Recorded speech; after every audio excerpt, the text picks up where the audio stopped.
Manatitra ny araby indray tomboko lasy tomboko vavy tonga soa atao anatin'ny fandaharana journal de l'économie amin'ny ity androany ity. Ny mahakasika ny sehatry ny fizahantany no horesahana androany. Isan'ny vahiny resadresaka mahakasika izay fa mialohan'izay dia andao anaraka fanadihadiana iray. Mihamafy hatrany ny olana sedray ny mpisehatra amin'ny fizahantany eto Madagasikara. Tsy tafapetraka araka ny tokony ho izy ny fanamby mahakasika ny fizahantany anatiny. Nentina nampihodonana ny sehatra manoloana ny fikatoana ny sistany. Ambany lavitra noho ny tanjona napetraka ny tahany malagasy tonga nitsidika ny valan-javaboahary. Ho an'ny valan-javaboahary rehetra tantany Madagascar National Park ohatra. Rofaingo enisan-jato ny mpitsidika ny volana septambra tamin'ny taondasa no azo tamin'ity taona ity. Ankehitriny zany dia raha nieritreretina azo 28 724 tamin'ny tsy nieritreretina moa zany fa tamin'ny taona lasa zany dia izay 28 724 zay ny touriste tonga teto Madagasikara ny volana septambra, dia tamin'ity taona ity dia 760 enimpolo sy fitonjato mpitsidika zany ny tonga tamin'ny valan-javaboahary. Mazava ho azy fa eo amin'ny 700 dia malagasy. Zay zany raha misy atsika mipetraka aty amin'ny ville angamba ataontsika misy eo amin'ny 10 millions malagasy mipetraka amin'ny ville dia 760 zany no mitsidika. Raha tenenitsika hoe eto Antananarivo misy 3 millions olona dia 760 no andeha nitsidika parka teto Madagasikara, dia tsy dia betsaka zany sifra zany nefa isorana izay nitsidika. Isan'ny olana mampikatso ny fampivelarana ny fizahantany anatiny ny fahefa-mividin'ny malagasy amin'ny ankapobeny. Mbola azo lazaina ho tsy takatry ny maro ny tolotra samihafa. Manodidina ny 7 alina sy 7 hetsy isaky ny olona ohatra ny tolotra fahana mandeha any Sainte-Marie mandritra ny herinandro. Na efa tafiditra anatin'izay aza ny trano fandraisam-bahiny, ny fitaterana, ny fisakafoana sy ny maro hafa. Vitsy ny manana fahafahana amin'izay. Manao antso avy amin'ny fitondram-panjakana trano manoloana io ny mpisehatra. Hijery akaiky ny vahaolana marina anarenana ny sehatry ny fizahantany eto amintsika. Arak'izay dia Andriamatora Zafimahefa Tojo litafy lolefitry ny CTM na ny Confédération du Tourisme de Madagascar no vahiny ny fandaharana journal de l'économie amin'ny ity anio ity. Miarabanao ary fantaniana voalohany apetrako avy hatrany hoe ahoana ny mahakasika ny CTM amin'ny ankapobeny firy mikambana manerana nosy ary mampiasa mivantana firy ihany hoandry. Ahoana ihany koa ny anjara toerany eo amin'ny sehatry ny fizahantany raha ny eto Madagasikara. Makasitraka indrindra amin'ny fanasana sy ny misaotra-pesaka any amin'ny fanontaniana. Raha mahakasika ny Confédération du Tourisme de Madagascar manokana dia efa mananika ny eo amin'ny 20 eo ny membre ao aminay amin'izao fotoana izao. Ao anatin'ireo zany dia misy ireo groupement, zany hoe ireo sehatra lehibe ao anatin'ny fizahantany toy ny tour opérateur, agence de voyage, ny mpitatitra nabakabaka, antanety, andranomasina, guide touristique tafiditra ao anatin'ireo, ny mpampiofana na ny formateur tafiditra ao anatin'izay ihany koa ny ireo prestataires spécialisés, zany hoe manana fahaizana sy traikefa manokana momba ny fikirakirana ny zavatra omena ny mpizahatany. Raha amin'izao fotoana zao dia mbola azo lazaina hoe mbola miankina amina tady kifehy kely ny ain'ny mpisehatra ao anatin'ny membre ny CTM izay mariako etona, fa efa mananika ny eo amin'ny 700 mpisehatra ao anatin'ny fizahantany eto Madagasikara manara-dalàna no efa tafiditra ao anatin'ny CTM. Mbola miatrika ny crise satria mbola mitohy ny crise amin'izao fotoana zao, dia mbola eto aloha zahay manao zay tratra, manao zay afaka mandra-pahatonga an'izay hoe hatraizany fetrany. Idirantsika lalany mahakasika an'izay mety hoe fiantraika ny valinaretina Covid-19 zay tamin'ny fizahantany indrindra ho anareo anivon'ny CTM, fa tsara ihany angamba ampafantarina hoe tombanana ohatrinona isan-taona moa zany tamin'ny fotoana tsy nisiny Covid-19 ny vola miditra ho an'ny mpisehatra ho anivon'ny CTM amin'ny ankapobeny. Ny CTM aloha dia manana eo amin'ny 10,000 sy 10,400 alina ny mpiasa mivantana zany ao anatin'ny sehatry ny fizahantany. Raha ny vola manokana hoe tokony nampidiry ny sehatry ny fizahantany mba tsy ho amariako hoe no CTM manokana fotsiny fa aloha tonga dia ny sehatry ny fizahantany rehetra dia tokony efa tafanika tany amin'ny 700 tapitrisa euro tamin'ity taona ity satria efa nanantena fitombony teo amin'ny 7 hatramin'ny 13 isanjato ny tao anatin'ny sehatry ny fizahantany. Raha iverina fotsiny tsika tamin'ny 12 sy 14 sy 17 dia efa nananika ny 3,900 tapitrisa euro ny vola no entin'ny sehatry ny fizahantany tato anatin'ny toe-karenany Madagasikara, izay mitondra azy ao anatin'ireo na tsy telo dia ho 5 voalohany ao anatin'ny sehampiarina mampidi-bola vahiny betsaka indrindra eto amintsika, ary amin'ny arkarena foibe dia efa mananika ny 7 isanjato. Raha izay antontanisa zay no jerena isan'ny manana ny anjara toerany goavana ao anatin'ity sehatry ny fizahantany ity, ary amin'ny fampidirana ny vola ao anatin'ny kitapom-bola mpanjakana ihany koa ny CTM. Manahoana kosa indray ary raha ny fiantraikany ny valinaretina Covid-19 iny tamin'ny fampidiram-bola indrindra tao anatin'izay hoe 7 volana teo eo nisy ny Covid-19 zay. Araka ny lazaiko teo amin'izao fotoana zao dia efa tena mitsipozipozy ny sehatra sy ny mpiantsehatra ao anatin'ny fizahantany, satria rehefa tsy misy moa vola miditra tsisy ninona azonao anodonana ntsony ny orinasanao. Niezaka zahay aloha mitazona satria mbola misy ny fifandraisana amin'ireo mpiara-miasa any ivelany sy ianao koa mba te hitazona ireo mpiara-miasa aminao eto an-toerana. Vesatra be ilay izy ho an'ny orinasa satria hitantsika raha teo no azony fanjakana nanomezan-tanana sy ny tsy afaka nataony dia mizaka amin'izay herin'ny tena zany ny akabeazany amin'izao fotoana izao. Mba tsy tenenanao hoe 100 isanjato ny fidiram-bola tokony amin'ny fizahantany dia tsy nisy niditra, dia aleo ataontsika hoe any amin'ny 7 isanjato zany, satria mba misy kely ihany ho an'ny sasatsasanyireo malagasy teto an-toerana rehefa mba niverina sokatra ny tapitra zany le confinement nisy atsika dia mba maro ny nandeha ny nitsidika. Dia reny zany mba ataoko hoe sombitsombony kely tsy ho an'ny rehetrarehetra akory fa ho an'ireo faritra zay mba nandehanana aloha zany, mba tsy tena sanatria hoe maty ampitoerana teto ilay sehatry ny fizahantany Madagasikara. Maro ny fampanantenana anambara ny filoha sy ny fitondram-panjakana, indrindra moa ny ministera mpihafa ho entina ho anarenana ny sehatry ny fizahantany ity raha ny zava-misy marina. Nanahoana ny mahakasika an'izay fanampiana sy tantsorika ny entin'ny fitondram-panjakana ho anareo zay? Ny zavatra tsara marihana dia marefo dia marefo ny loha ny toe-karena eto Madagasikara. Dikan'izay manana ny atao hoe priorité ihany koa ny fanjakana. Zay natsikaritra fa tsy mbola tena ao anatin'izay priorité zay aloha ny fizahantany, satria raha nijeritsika ny any amin'ny firenena hafa mazava ho azy tsy hoe afaka tonga dia ampitoviana amin'ireo firenendehibe any ivelany tsika, fa hita ihany hoe tsapan'ny olona ny anjaran'ny fizahantany ao anatin'ny toe-karena. Nisy tokoa ny fanampiana nataon'ny fanjakana toy ny hoe fanemorana ny fandoavana ny hetra tamin'ity taona ity. Mazava be zany rehefa tsy misy volana ampidirina moa amin'ity na ary noetra azon'ny mpiantsehatra ho aloha ao anatin'ny mbola mandinika zay amin'izao fotoana zao hoe ho an'ny sehatra teo amin'ny exercice 2019 zany manao ahoana ny inona no azon'ny fanjakana ho atao amin'ny resaka hetra ihany koa mbola ao anatin'ny fifandiniana lalina. Nisy moa no hoe alefa ny fizahantany anatiny iza ho aizy tsika amin'izao fotoana zao move efa vonona tanteraka amin'izany ny fitaterana anabakabaka ve mazaka ny fahefa-mividin'ny malagasy tsirairay avy zany rehetrarehetra zany. Ny fanjakana moa efa nilaza fa tsy hisy ny subvention hoe ho atao mivantana zany ho an'ny mpiantsehatra tsy miankina eto Madagasikara, fa nisy kosa le fampindramam-bola zay natao reny.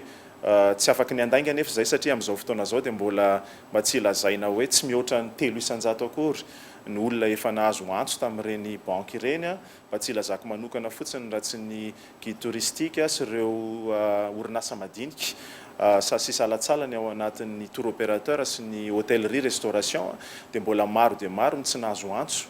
Angamba koa ny banky mety mandinika hoe azo antoka ave mampindram-bola ho anay mpisehatra ao anatin'ny fizahantany amin'izao fotoana zao, nefa raha nambaran'ny fanjakana dia hoe ny fanjakana no manao antoka na garantia ho an'ireny banky ireny amin'ny fampindramam-bola ny olona ao anatin'ny sehatry ny fizahantany. Ka raha tsy misy io, raha tsy ho tanteraka io satria ny mpianatra zao efa niditra be dia be zany zao nefa tsy fantatra hoe nahoana ny fomba nataony tamin'ny ampidirana ny mpianatra, ny anakaramana mpiasa zay mbola mijanona, ny hofa-trano sy ny rehetrarehetra. Dia zay mino fa mety misy miaino ihany zahay any ambadika any dia mba hita hoe inona ny zavatra mety ho ataony zareo zany, satria mbola tsy misy tompoko amin'izao fotoana izao ny antso nataon'ireo banky ireo ny momba anay. Manahoana zany amin'ny ankapobeny raha hoe bangona tokana ny fomba fahitanareo an'izay hoe karazana politika ny fanjakana nentina ho ananarenana ny sehatra ny fizahantany tao aorianan'izay hoe nisy ny trangana Covid-19 mafy zay. Nisy ihany koa manahoana ihany koa ny mahakasika ny fiantraikan'le fanokafana ny nosy be nanomboka ny voalohany volana oktobra, nisy fiantraikany mivantana ho an'ireo mpisehatra rehetra ao anatin'ny sehatra ny fizahantany ve zay sa hoe na mety tany amin'iny toeran'iny ihany no nahazo tombony na dia hoe kely ihany atao anatin'izay? Hitanao nosy be toerana iray atao anatin'ny Madagasikara. Isorana amin'ny fanjakana aloha nandray an'iny fanapahan-kevitra iny mba hijerena zany hoe aiza ho aiza aloha zany zao ny tanjakintsika raha ohatra ka sokafana le sistany. Nosy be raha teo nosy ao anatin'ny nosy dia fantatsika ny zavatra nisy hoe nisy ihany tamin'ireo mpandeha testé positif rehefa tonga teto efa nanao zay tratrany daholo aloha ny toerana fandraisam-bahiny tany nanao confinena le olona, ny fandraisana teny amin'ny aéroport ny tany lamina ihany ny amin'izao fotoana zao no tsy maintsy jerena satria ny vol ato anatiny zany hoe ny sidina anatiny mbola mandeha dia move rehefa ny sidina ato anatiny izy io dia mbola manaraka an'izay tanteraka tokoa rehefa mivoaka ny ranomasiny nosy be ve dia manaraka an'izay fenitra ara-pahasalamana zay ihany koa. Ny nosy be ny sokafany tsy hoe nahitany Madagasikara rehetra tombony fa ho an'ny mpiatsehatra atao nosy be aloha zany dia mba nisy rivotra mba madio kokoa mba noentin'izy iny sy nahafahana anjery hoe aiza ny tokony homanana. Zay aloha zany momba ny nosy be manokana. Fa raha hoe ho an'ny rehetrarehetra eto Madagasikara dia mbola miandro hoe iny tao aorianan'iny firenena 12 zay voalaza fa hoe tsy afaka makaty amintsika aloha sy nanakatonana indray ny sistan'ny Madagasikara na dia nisy ary ny fanambarana nataon'ny filoha hoe tapitra hatreo ny ame anara-pahasalamana eto amintsika ny amin'ny sehatra ny fizahantany moa dia mbola miankina tanteraka mihitsy aloha amin'ny any ivelany. Fa ao anatin'izay indrindra ny resaka ianao teo mahakasika ny hoe fiverenana indray amin'ny hoe fanakatonana nosy be ho an'ireo firenena 12 voalazo ireo. Raha ny mahakasika an'izay mety hoe manahoana indray zany zao no manomboka izao no mety ho avin'ity sehatra ny fizahantany ity tao aorianan'izay fandraisana an'izay fanapahan-kevitra izay.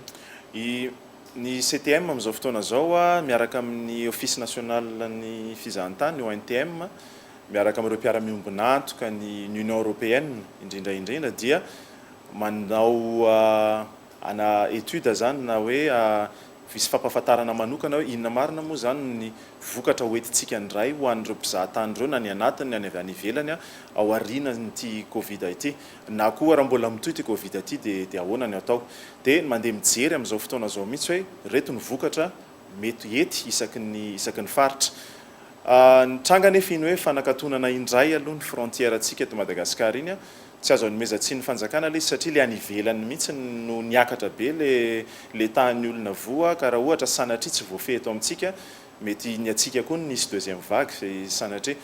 Ny zavatra ny eritreretinay sy jerenay amin'izao fotoana zao dia hoe move ireo firenena ireo ihany no tena makaty Madagasikara sao dia efa fotoana tsara hijerena ihany koa ny firenena hafa zay mety afaka sitomina ao akaty Madagasikara tsy lavitra antsika eto Afrika zay tsy mety tsy andany lera adiny 10 na adiny 12 na mihoatra an'izay anaty fiaramanidina izy vao tonga aty amintsika fa adiny 3 adiny 5 dia efa mety tonga eto mety misy fijerena akaiky ihany ngamba mety azo atao amin'izy ireo satria raha mijery ny firenena 12 iny zao dia tsy ao anatin'ny Afrika Atsimo, tsy ao anatin'ny Kenya, tsy ao anatin'ny Rwanda, tsy ao anatin'ny Nigeria, tsy ao anatin'ny Ethiopia. Ireo firenena ireo nefa dia mba anisan'ny azo lazaina hoe matanjaka ihany ara-toekarena raha aty Afrika zavatra azo sainina sy eritreretina tsara zany amin'izao fotoana zao fa tsy vitan'ny sehatra tsy miankina irery fa tsy maintsy erahana ihany amin'ny fanjakana hoe mety ve zay sa tsy mety, raha mety dia ahoana ny anaovana azy. Ireo kompania mpitaterana avy any amin'izareo ve manaika no avy aty amintsika dia satria rehefa le iverina avy aty makany aminy koa tsy maintsy jerena hoe misy mpandesa tsy misy zay rehetrarehetra zany ao anatin'ny fotoana hoe tokony andaliana anazy lalina dia lalina tokoa amin'izao fotoana izao. fa raha hiverina kely kosa mahakasika an'ireo firenena 12 nambara fa hoe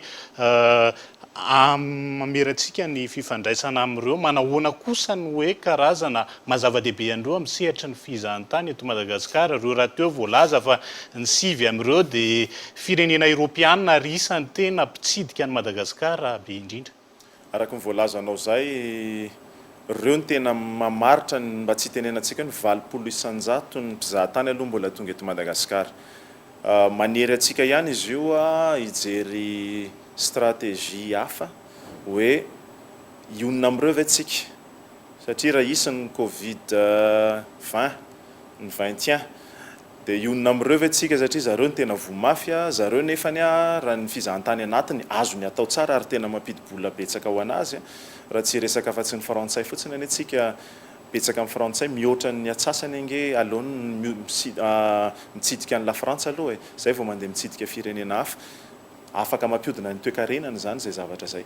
Fa na tsika manamafy mianatra tsara ny atao hoe fizahantany anatiny, mety amintsika ve sa hoe raha olona ny varotra entana ataontsika hoe akoho izy omaly, raha pitso izy hivarotra atody tampoka fa vonona amin'izay ve izy sa tsy, fantany ve hoe iza ny olona mpividy atody, ohatrany ahoana ny zavatra tediavin'izy ireo dia ny CTM sy ny ONTM aloha amin'izao fotoana izao efa tena ao anatin'ny fandiniana an'io mihitsy zany hoe alao ampahafantarintsika ampisehatra hoe zao ny atao hoe mpizahatany anatiny. Ary re mpizahatany anatiny zany hoe ny malagasy koa dia ampianarina tsikelikely hoe rehefa mizahatany dia toy izao mety tsy dia le nahazatra antsika taloha, afaka misy fijery hafa, afaka misy fomba fatao manokana amin'izany rehetra izany fa tsy natokana ho an'ny vazaha irery akory izy io.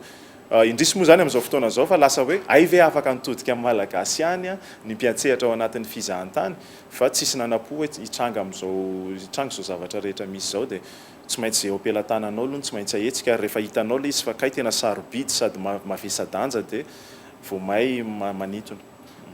Fanontaniako farany angamba ny hoe ankoatran'izay hoe fampiroboroboana ny fizahantany anatiny sy ny fijerenany izay lalam-barotra vaovao samihafa nambaranao teo ny any Afrika Atsimo sy ny maro hafa izay tokony hitodihana betsaka amin'izao fotoana izao, mety hoe inona no isan'ny tena laharam-pahamehana ary ilainareo mpisehatra ao anatin'ny fizahantany raha toa ka hoe tena ilaina marina izay fametrahana ny fanarenana ny sehatra izay, inona ny tena hoe isan'ny teboka rohotra mba afaka omena atao sosokevitra ho an'ny fitondram-panjakana ihany koa?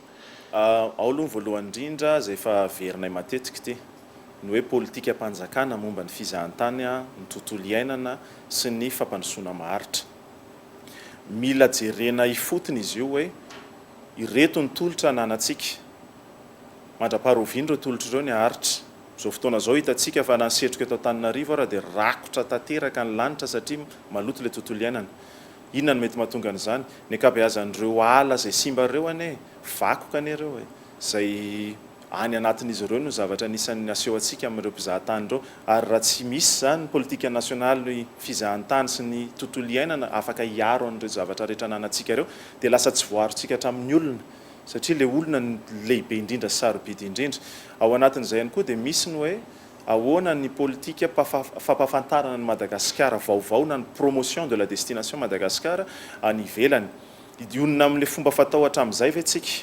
Ampy ve io sa zara nisy an'ity coronavirus ity ahafahana mandinika hoe inona ny tetikady tsaratsara kokoa? Fa ny tena lehibe indrindra aloha tsisy dikany zany rehetra zany raha toa ka mialaina ny mpiantsehatra ao anatin'ny fizahantany.